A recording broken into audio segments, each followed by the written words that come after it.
that we just had. So, as we all know, the number one pick in the NFL draft this year was Fernando Mendoza for the Las Vegas Raiders. Raiders, where is your helmet? All right, so there you go.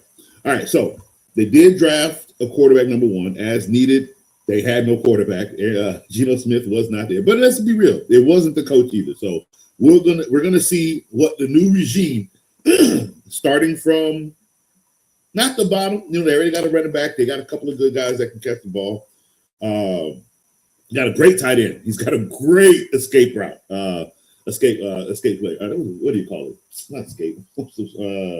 Security blanket. Now, what else did the Raiders need? Their defense was a little bit subpar, especially in the secondary. They could use a little bit of help on the O-line. And, I mean, it wouldn't have hurt if they drafted another receiver. That wouldn't have hurt. So let's look and see what the Raiders did with the rest of the draft and see what grade we would give them. All right, so in the second round, they got a safety, Treydon Sturks. I actually like that. That's actually really, really good. Not that many. I think maybe one or two safeties went in the first round. We'll double check that as we go through our list. But this is actually really good because they had the second pick in the second round, and they were able to get a top safety. This is actually amazing for the Raiders. So again, Raiders are making good moves. Hey, look here, you can put it on who you want to put it on is making a good move, but we can also say, you know, Tom Brady is, you know, part owner, and he's sitting over there in the rooms too. I'm just saying. All right.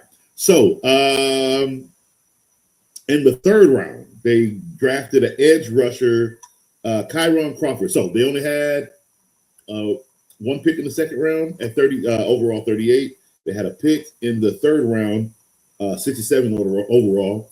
I do like this. It gives that gives Max Crosby some help, basically. I do think he's gonna have Crawford, a stand-up Russian linebacker. Okay, good. So they're basically gonna use him as a hybrid, which is fine. I like that. I love hybrid players, especially that can play on either side of the ball. Some hybrids can only play on one side. So if you can play on either side, you're just a threat on the field.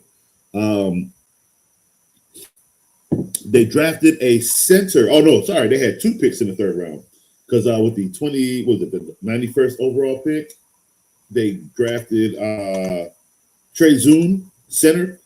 I like that. They need offensive line as well. Go ahead and get you a nice young center for your young quarterback. Fourth round, they had two picks. They got a cornerback, Jermon McCoy, and they got running back Mike Washington. I do like the fact that they got a complimentary running back, and I like the fact that they waited to the fourth round to get this running back. I would have probably, depending on the the draft value, maybe I would have went for another corner in the third round. But if Jermon was one of the better corners that was left, then yeah, they got him in the first. They got him with the first pick in the fourth round. Fifth round, they drafted another safety. Okay, Dalton Johnson. They had two picks in the fourth round, so they also drafted another cornerback. So I do like that. Again, they went pretty defense, and again, I said their secondary was kaputs. You can put up points on these boys, so they are addressing that very well with the safety in the second round.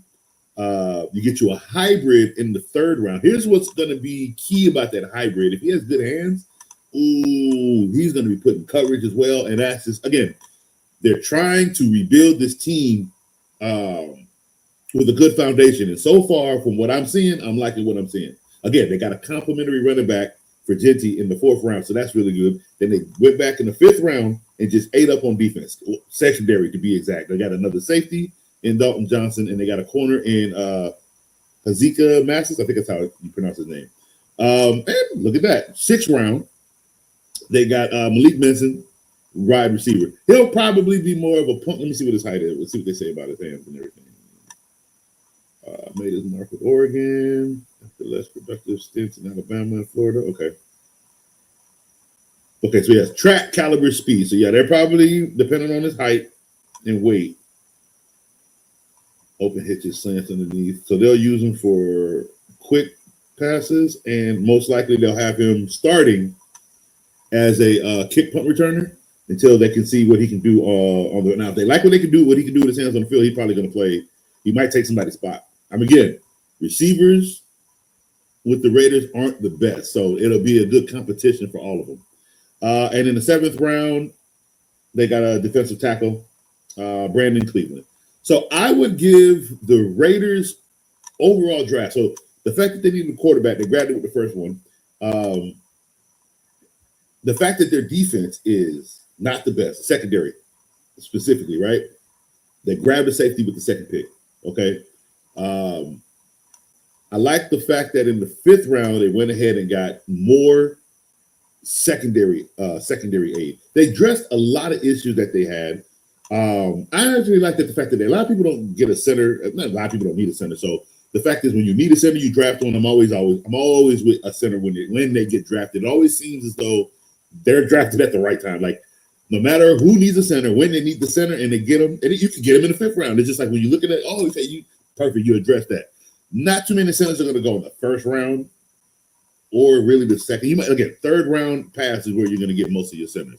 Unless you're depleted, unless he's just that high caliber of a player, the highest you could get him is 2nd round or late 1st round. All right, so let's see here real quick. All right, next team. So the number 2 were the Jets. They had the number 2 pick. I was impressed with how the Jets did a draft, how they addressed the draft this year. They're going to address it defensively, and they did address it offensively as well. So they kind of went back and forth, but I like how they did it. At first, I was a little questionable, only because I really wish they would have traded to try to trade up and get better players, but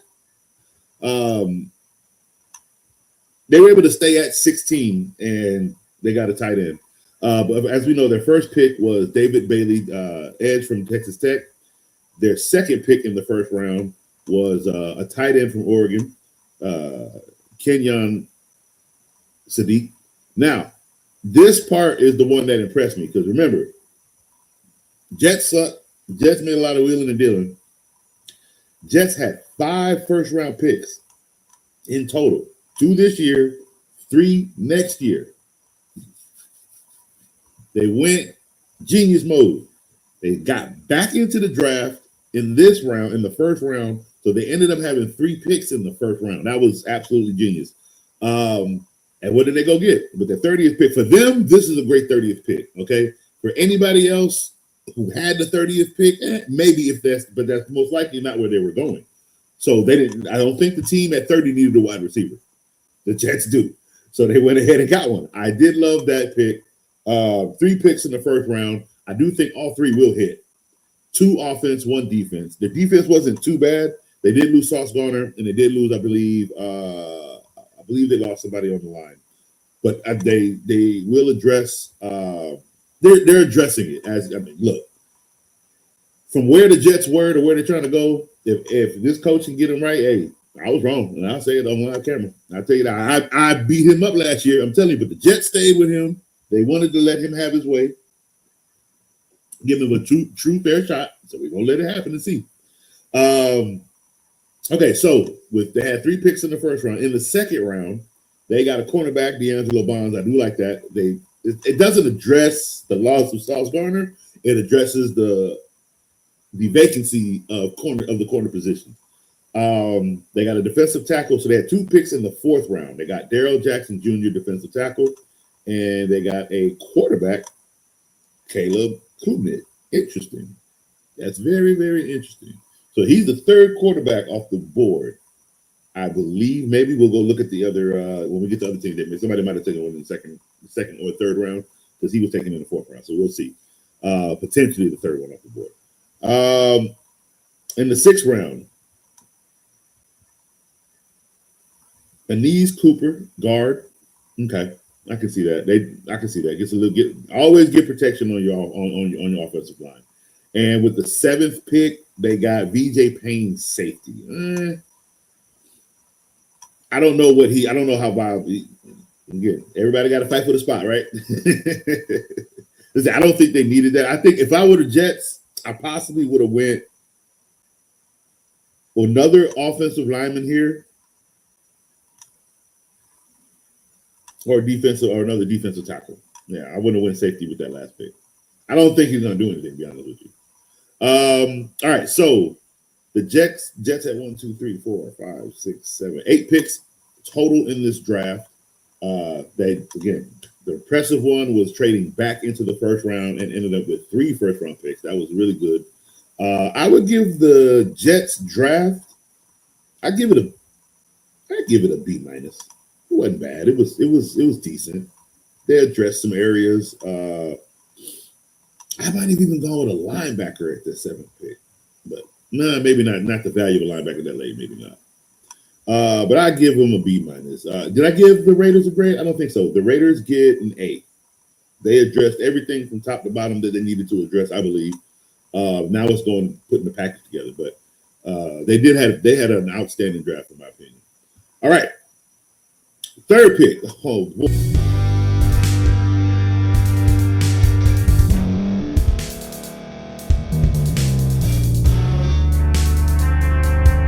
Thank you for staying to the end. If you're watching this on YouTube, please like this video, subscribe, and also hit that notification button so you can be notified next time we put out a video. If you're listening on any podcast platform, subscribe and hit that notification button, y'all, so you can be notified we put out another podcast audio. And last but not least, hit that share button. No matter what you're listening to or watching it, hit that share button and send it to somebody that you know that would love to watch this episode you just listened to. So once again, thank you for staying to the end, and we'll see y'all in the next episode.